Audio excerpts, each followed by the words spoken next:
Hola, mi nombre es Lucina Elizabeth Juárez. Voy a dar la ponencia del tercer tema que viene siendo comportamiento, afectividad y sociedad. Uno de los artículos que se les ha enviado es el comportamiento humano de Carlos Eduardo Cobo. Vamos a hablar un poco de la introducción del artículo.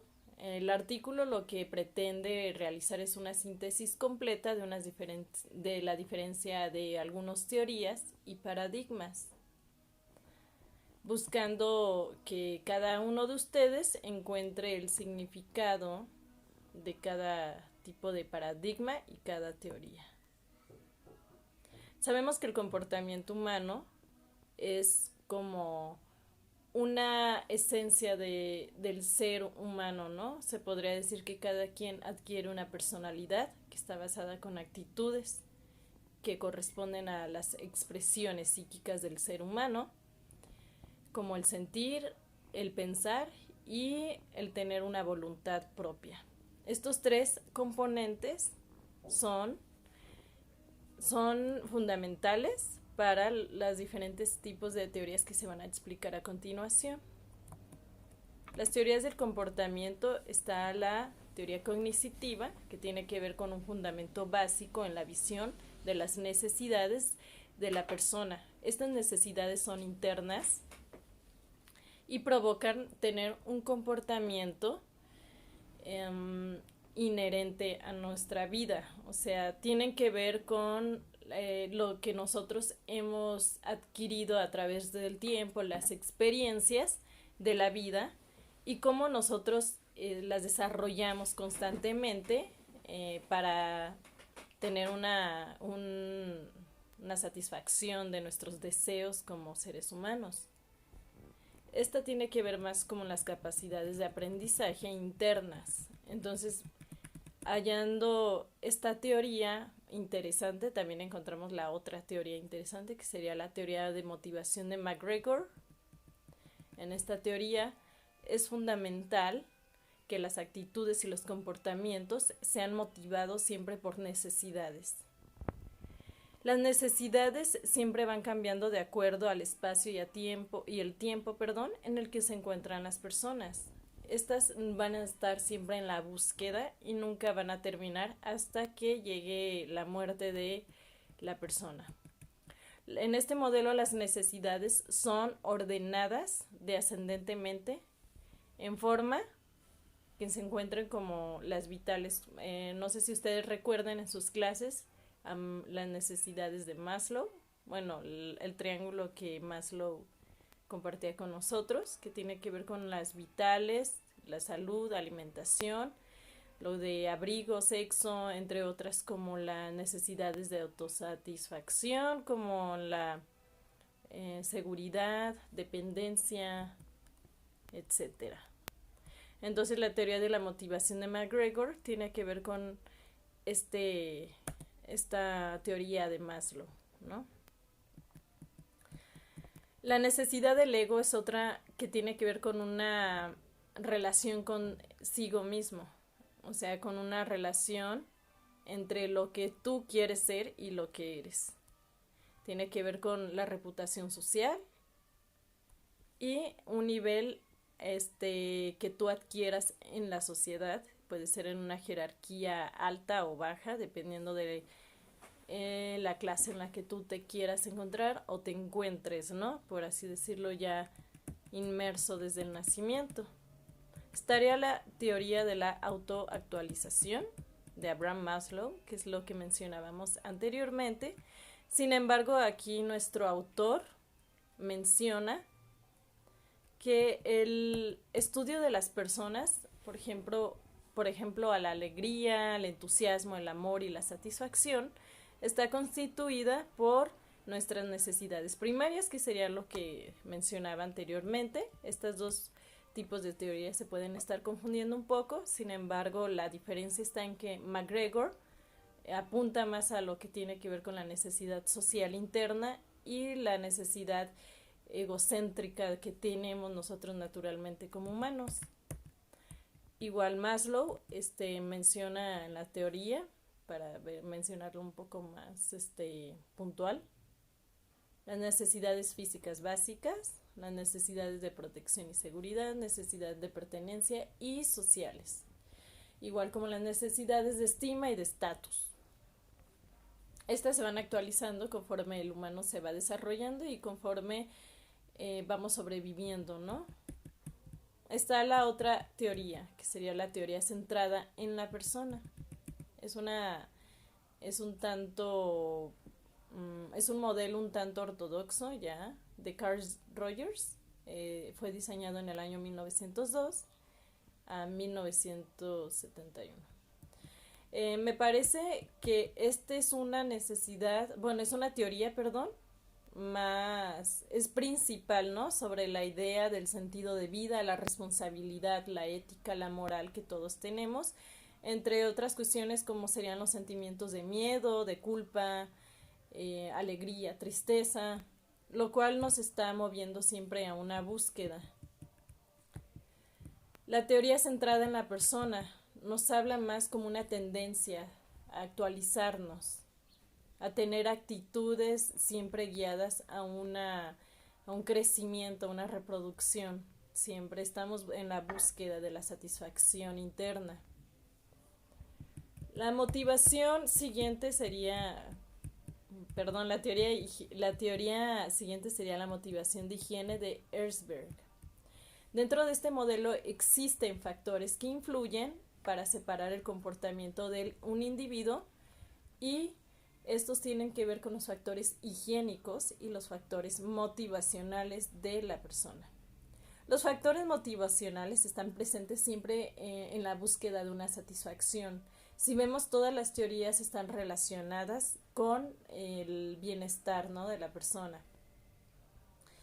Estas también están presentes en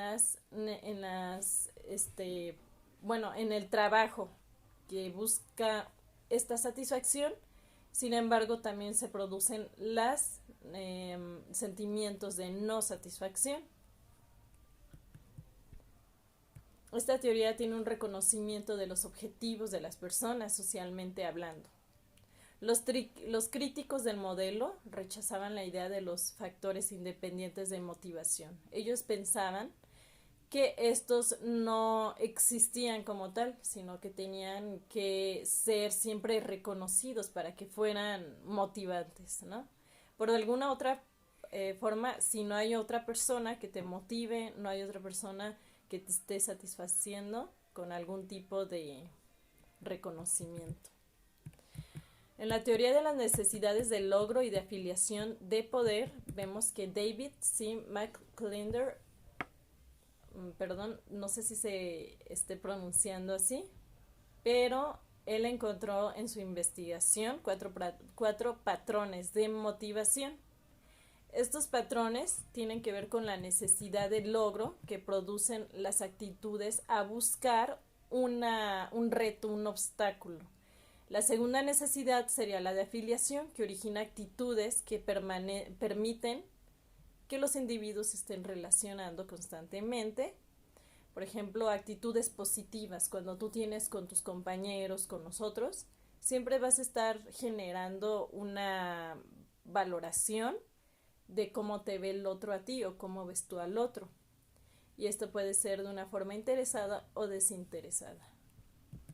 Igual la necesidad de poder también tiene que influir en este tipo de teoría, ¿no?, en este tipo de necesidades.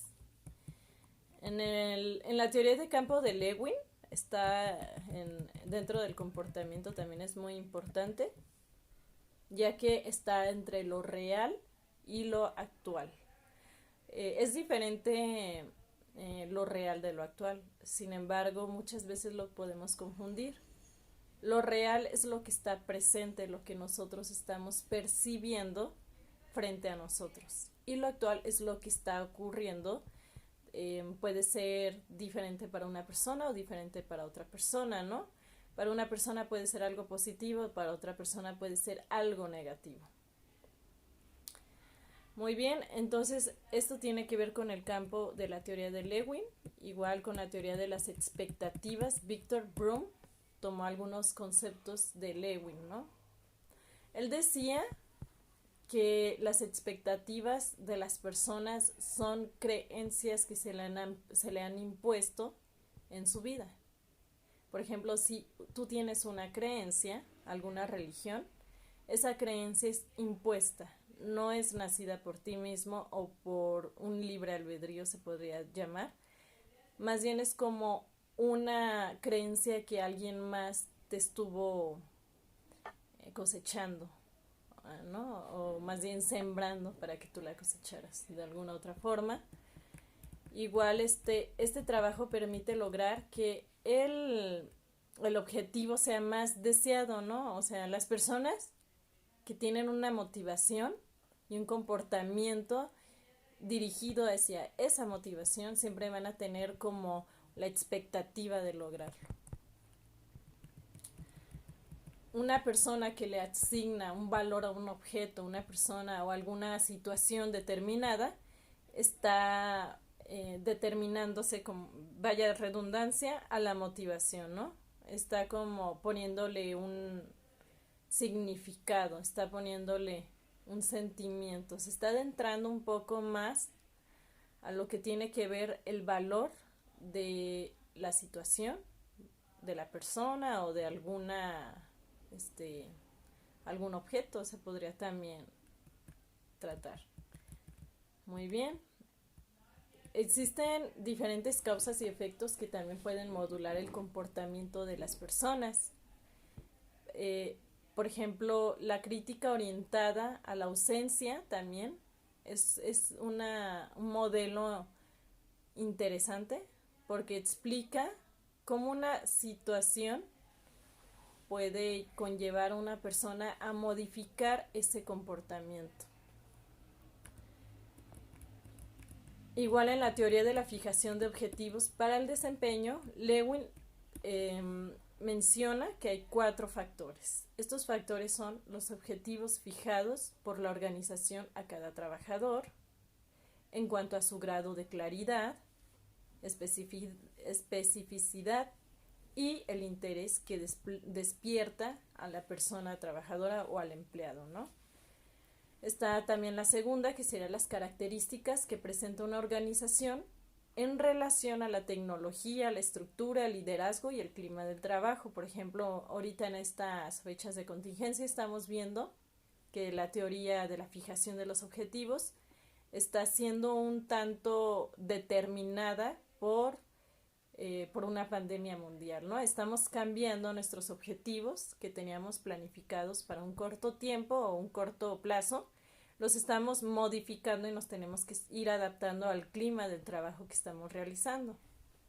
El tercer punto que menciona Edwin Luke, la personalidad del empleado en cuanto a sus valores, ¿no? Siempre la personalidad del empleado va a estar estructurada de acuerdo a una moral, una ética, ¿no? Un cuidado de sí mismo.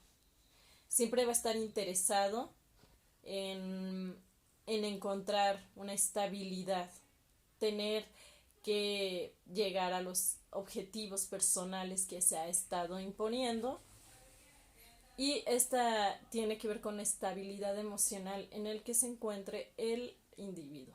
El cuarto punto sería el nivel de certeza que percibe el empleado en cuanto a la obtención de recompensa. Si un empleado, digámoslo así, no percibe ningún nivel de recompensa, entonces el objetivo que él tenía entonces va a bajar y va a disminuir el interés que tiene de obtener ese tipo de reconocimiento, ¿no? Entonces la teoría de las atribuciones de F. Heider también es otra muy interesante. En esta teoría se busca explicar la causa del comportamiento de las personas. Tiene que ver en función de algunos factores, como el de recibir una calificación, un reconocimiento, como hablábamos anteriormente, igual como el tener una evaluación de esa actitud o de ese comportamiento que está teniendo. Si se fijan, ustedes pueden notar que las personas siempre están actuando de acuerdo al reconocimiento que se les da o se les otorga. Por ejemplo, Si ustedes tienen problemas con alguna persona es porque esa persona les ha dado un reconocimiento negativo, ¿no? Ha estado hablando mal de ustedes o tal vez ustedes han tenido una percepción desagradable de lo que esa persona ha dicho sobre usted. Está la teoría psicoanalítica dentro del comportamiento de las personas también. Bueno, más que dentro del comportamiento, es una teoría del comportamiento de tipo psicoanalítica. En esta se fundamenta la historia del individuo, es un tanto ortodoxa, ya que marca constantemente los conflictos entre los instintos naturales y las necesidades recíprocas, restricciones también que tiene la persona y que se impide ante nosotros. La naturaleza de los conflictos depende de la etapa del desarrollo de la persona, ¿no? Por ejemplo, podemos hablar que en el desarrollo de la persona se encuentran diferentes ambivalencias. Puede haber cosas agradables y cosas desagradables que nos van formando. No todo tiene que ser agradable para que nos podamos desarrollar. Sigmund Freud observaba en las personas que había un impulso sexual. Este impulso tiene que ver con las necesidades biológicas naturales de la persona. Entonces, estas necesidades instintivas él las llamó como un inconsciente, ¿no? Para Freud, los humanos eran diferentes de acuerdo al desarrollo psicosexual. Entonces tendrían que haber pasado por algún tipo de trauma, por así decirlo, o alguna fijación para que la persona adquiriera una estructura de personalidad y la fuera desarrollando. Él menciona algunas etapas de desarrollo que van durando dependiendo del tiempo y van madurando con el tiempo, ¿no? Por ejemplo, está la etapa oral, que es desde el nacimiento hasta los 18 meses, en la cual el niño obtiene gratificación de la madre, ¿no? Y también, por ejemplo, me refiero a la madre en el alimento, en el pecho, el recibir la leche y el chuparse el dedo es como una satisfacción que el niño tenía, ¿no? Obtiene poco a poco, que tiene que ver con el alimento. La segunda etapa es la etapa anal, en la que el niño empieza a desarrollarla a los 18 meses hasta los 3 años de edad. El niño recibe la gratificación de los padres, el cual comienza a modular empieza a modular lo que sería el control de esfínteres. Y el control más que nada se va como desarrollando en esa etapa y entonces va obteniendo como una gratificación también que tiene que ver con sexual, que tiene que ver también con las zonas erógenas, que sería el ano, ¿no? Durante la defecación. La tercera etapa, es la fálica. Esta es en la edad de los 3 años a los 5 años de edad. En esta, el niño tiene una estimulación genital por parte del cuerpo naturalmente, ¿no? No necesita tener algún gozo con algún objeto, sino como con él mismo va conociéndose, va intentando satisfacer lo que su instinto sexual le va permitiendo. La siguiente etapa es la lactancia. El niño se encuentra en una época de calma sexual relativamente, ya empezó a conocer la estimulación de sus partes erógenas. El niño empieza entre los 6 y a los 12 años, continúan explorando todavía sus zonas erógenas, sin embargo ya entonces va habiendo una modularidad, de un cambio de la sexualidad en la etapa genital, que va constituyendo su sexualidad adulta. Entonces vemos cómo Freud también ha estado marcando esas formas de esas formas de explicar el desarrollo de un comportamiento. Las diferentes teorías son necesarias por conocer, son interesantes. También vemos los humanos también van explorando, ¿no? Dependiendo de la forma donde van viviendo, el ambiente, entonces van a desarrollarse y ustedes van a elegir también el enfoque que más les interese para realizar una investigación, algún proyecto, algún trabajo con sus pacientes o igualmente ustedes que quieran conocer más sobre un caso clínico que les ha llegado, pueden usar un enfoque de estos, una teoría y irse más por esa corriente. También está la teoría de Erikson sobre el desarrollo psicosocial. Este es muy interesante para el tema que estamos ahorita hablando, que tiene que ver con la afectividad y las diferencias entre las personas dependiendo de las situaciones de crisis. Por ejemplo, Erikson menciona que hay 8 situaciones de crisis en la vida de una persona. Las situaciones tienen que ver también con las etapas, ¿no? Digámoslo, la etapa de conocimiento, la etapa de pérdida de la infancia. Bueno, eso es un poco más psicoanalítico. Las crisis tienen que ver con la confianza básica y la desconfianza básica. Este es del nacimiento a los 18 meses, ¿no? Es la primer crisis. Cuando la persona va entendiendo que tiene necesidades básicas, que lo hagan sentir confortable y seguro, igual tiene necesidades, las cuales no son satisfechas, y estas serían las situaciones de desconfianza básicas que la persona estaría experimentando. La segunda etapa es la autonomía contra vergüenza y la duda. Es a partir de los 18 meses a los 3 años de edad. Se puede ver que el niño en esta etapa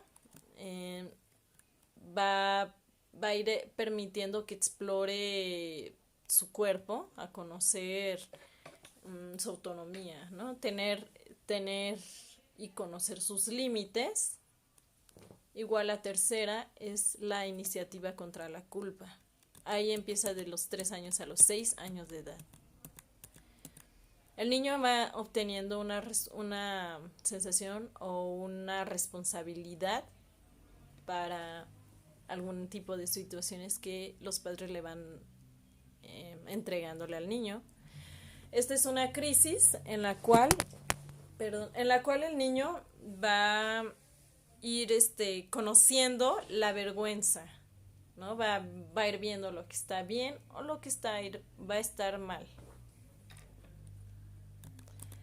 Se debe evitar que el niño se sienta inferior frente a sus compañeros. Es una de las cuestiones importantes que mencionan en el artículo.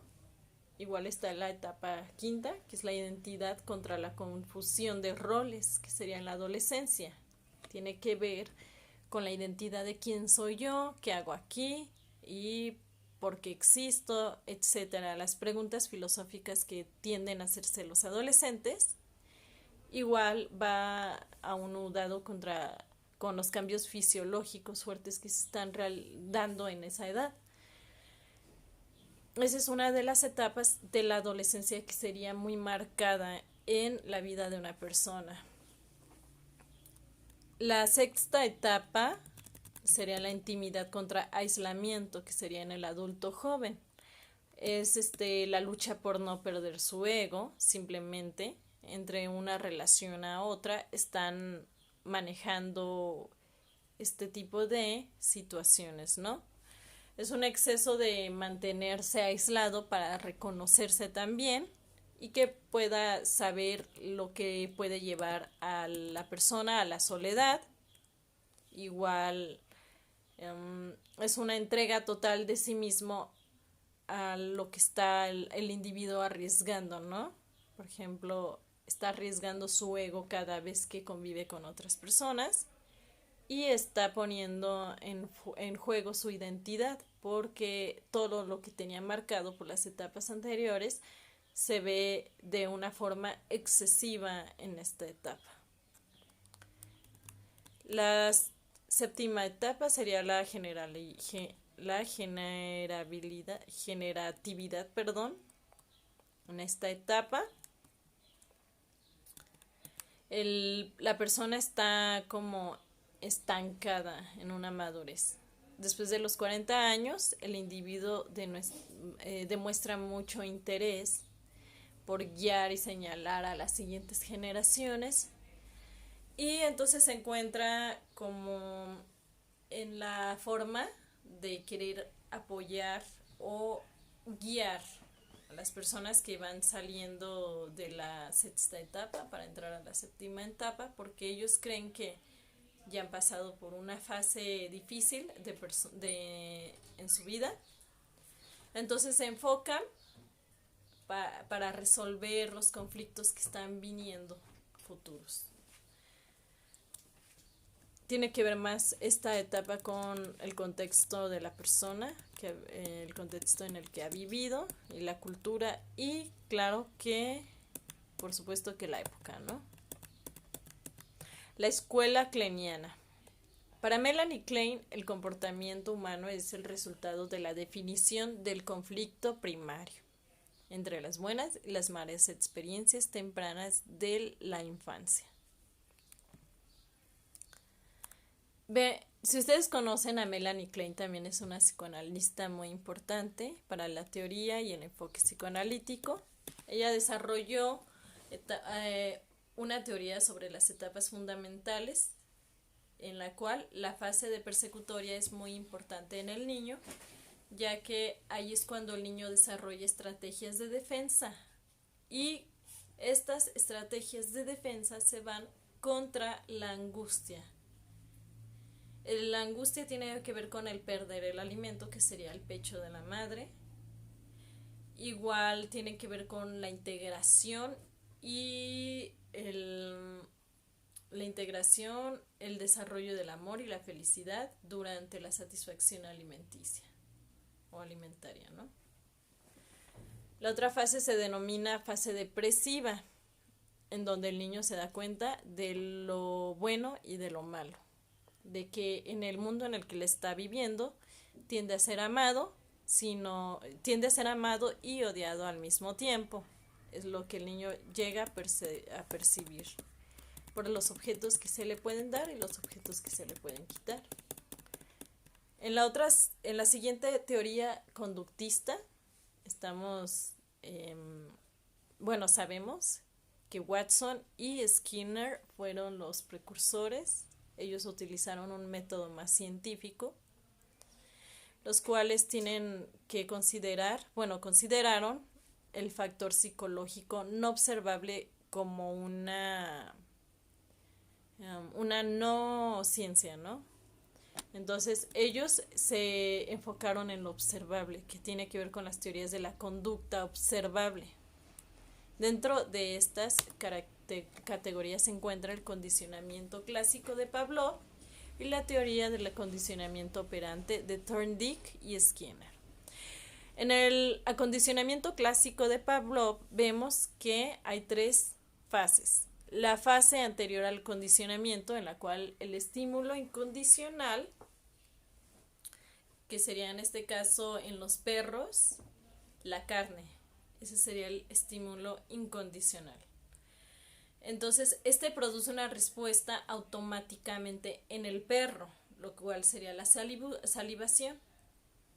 La fase 2 del condicionamiento, en la cual el estímulo incondicionado, que sería la carne nuevamente, es asociado al estímulo neutro, que sería la campana que usó Pavlov con el perro. Si ustedes recuerdan, en sus clases de psicología les hablaron mucho sobre esta teoría. Entonces vemos que no solo se da en los animales como en los perros, sino también en las personas, ¿no? Vemos que es un proceso que tiene algunas fases para que se pueda dar y pueda obtenerse una respuesta condicionante. Muy bien. En la teoría del condicionamiento operante de Thorndike y Skinner, el ejemplo típico de condicionamiento operante nos da un jugador que pasa tiempo frente a su máquina repetidamente, ¿no? Por ejemplo, alguien que se la lleva jugando videojuegos, entonces por medio del videojuego lo felicitan porque pasó una meta, un obstáculo, entonces llega a reforzarse, ¿no? Se refuerza la conducta del individuo por seguir jugando y es recompensado, claro, de alguna otra forma, como los típicos premios que se dan, o las moneditas, ¿no? Es un ejemplo. La teoría del aprendizaje latente de Piaget. Esta es una teoría muy importante también. Tiene que ver con las dos teorías anteriores. Sin embargo, tiende a las personas, tiende a decir que las personas participan de forma de decisión, o sea, las personas solo participan eligiendo, ¿no? Tienen la elección de comportarse. Entonces, la teoría tiene que ver con, por ejemplo, si yo elijo comportarme mal o elijo comportarme bien, es un aprendizaje latente. ¿Por qué? Porque ya por medio de las experiencias ya voy recaudando información, la cual yo decido qué hacer y decido qué no hacer. Esto se ve mucho, por ejemplo, en las familias, en las parejas, ¿no? Sí va a ser necesario que hagan un ejemplo de esta teoría de la elección. Muy bien, está la otra teoría del aprendizaje social, que tiene que ver con Albert Bandura. Él desarrolló la teoría que fundamentalmente dice que los seres humanos imitamos conductas a través del aprendizaje vicario. Tiene que ver con la imitación a través del sentido de la vista, ¿no? Por ejemplo, si un bebé está viendo que su mamá está comiendo, el bebé va a comer. Igualmente, si el bebé ve violencia, va a imitar la violencia. Bandura dice que hay 4 pasos, para el proceso de aprendizaje social. Tienen que ver con el recibir el comportamiento del modelo o una situación específica, como les mencionaba, en la violencia socialmente. Una persona que crece con una familia que se está desarrollando violencia lo va a imitar y de alguna otra forma lo va a poner a juego, ¿no? El segundo paso sería recordar el comportamiento del modelo cuando se presenta una situación familiar, que sería también recordar lo que la persona está haciendo, porque anteriormente fue una experiencia vivida que está volviendo a realizar. El tercer paso es estar motivado para actuar igual al recuerdo. Entonces, si la persona se siente motivada para realizar esa violencia que está haciendo, por ejemplo, no tiene dinero, no tiene algún tipo de educación o cultura que sus padres le hayan inculcado, entonces solo le inculcaron violencia, entonces va a estar motivado a realizarla.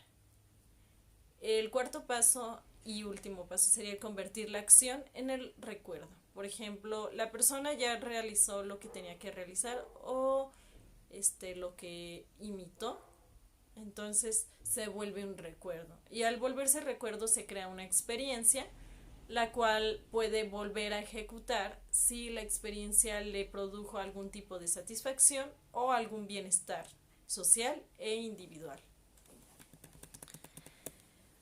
Y entonces sería ya la última teoría que estaríamos hablando del comportamiento. Vamos a hablar entonces ahora sobre la afectividad, ¿no?